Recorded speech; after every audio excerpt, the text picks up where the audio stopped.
So, Anne, I'm really curious. I know that there's a lot of importance and a lot of interest in neuroscience. I'm curious if you could tell me a little bit about your journey to becoming an expert in this area. I love, yes, because I love to talk about that. I did not come into this as a scientist. I'm not. My background was theater. I'm a poet. I studied philosophy. I'm sort of fascinated on that end of things. But, about 8 years ago, I started seeing neuroscience kind of emerging into the space, and it was intriguing. And I was at the time, and still am, very much a student of consciousness. I'm fascinated by what makes us human, if it's possible to achieve enlightenment, what are the different states of being, and how are they more or less effective. And what I started seeing was, oh, this isn't just some kind of woo-woo theory, we're all just pretending, living in magical fairy unicorn land, but the difference in how the brain processes at different levels of awareness.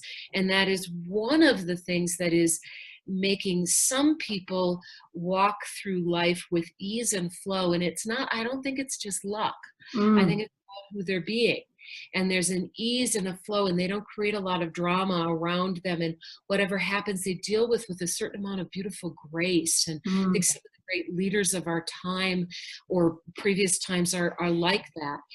And so I got fascinated by what's different in the brain, and that's allowing that. And what we've seen, and I say we because my work is with my beloved business partner, Ursula. A lot of this research has been with her. What we started seeing is the brain is really operating differently when you are someone who is always fighting, everything looks wrong, everything is a victim.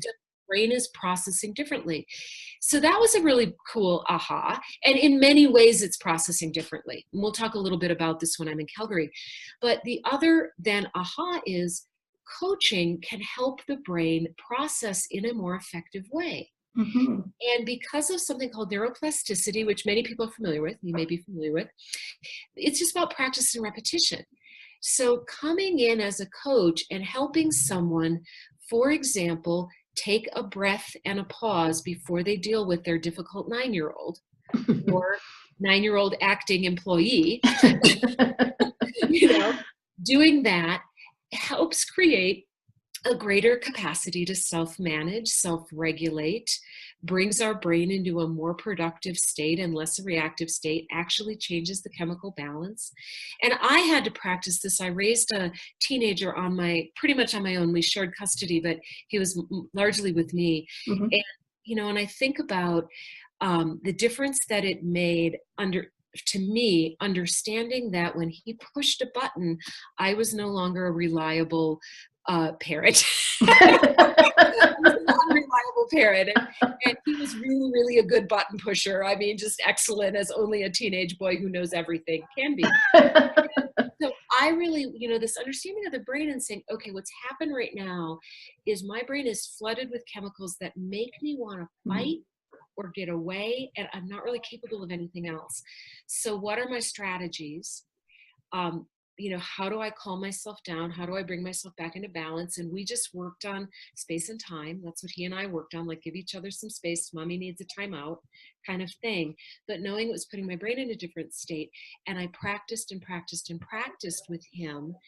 And I'm now at the point where in general, life doesn't flip me out as much.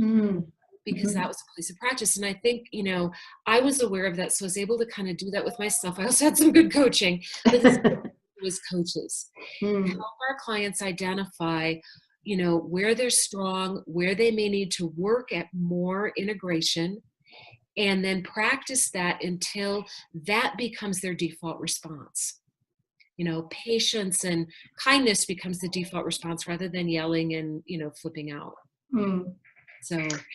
Great. Well, it sounds like you bring a very multidisciplinary lens to this and integrate very holistically, different pieces. So it sounds like we'll be getting a lot of value from our day with you. I hope so. Yeah. I love the conversation, and I always learn something whenever I go out, because coaches are brilliant for the most part and thoughtful and committed to lifelong learning.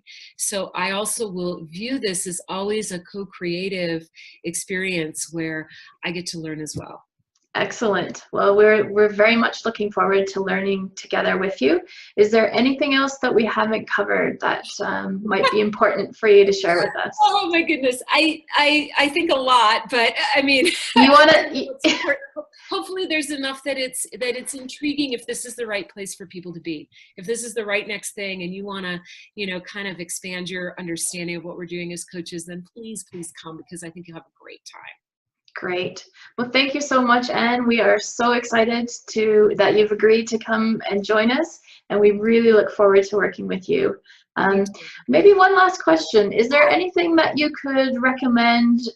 Maybe some of us are newer to this field. Is there anything you could recommend for us to kind of prepare for the day? There's so much out there, and a lot of what is one of the other things that I love in terms of teaching neuroscience and coaching is I get to be a real generalist, because so many aspects of human awareness. So there's so much out there but largely it tends to be more specific. So whenever people say sort of what, and then I do have an answer, but like, what should I read? It's sort of like, well, I don't know. Are you interested in mindfulness, or are you interested in how we recover from stress, or, what is all of that? So at the risk of being self-promotional, the place that I've got sort of the biggest kind of generalist library of things, two places that I'll point you to. One is I have a blog that I wrote for coaches, which is my attempt to translate this into coaching language, neuroscience into coaching language. Excellent. I know that's, I just, sorry to interrupt, but I know that is one of the things that I'm looking for. Is it seems to be there's a lot of great material around coaching. There's a lot of great material around neuroscience, but bringing those two worlds together still seems to be a bit in its infancy. So I appreciate that. Sorry to interrupt. Yeah, no, and thank you for saying that, because when I studied neuroscience, there was no connection, and I had to make the connection, which was really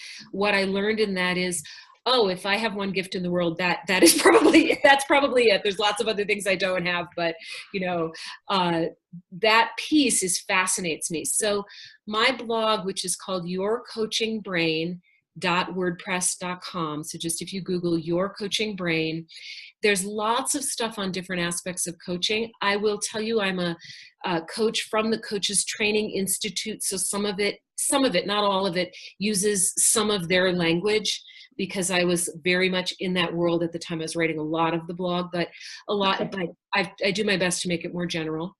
So there's that. And then if you're the sort of person those are more my translations of research. Here's what I think it means for coaches.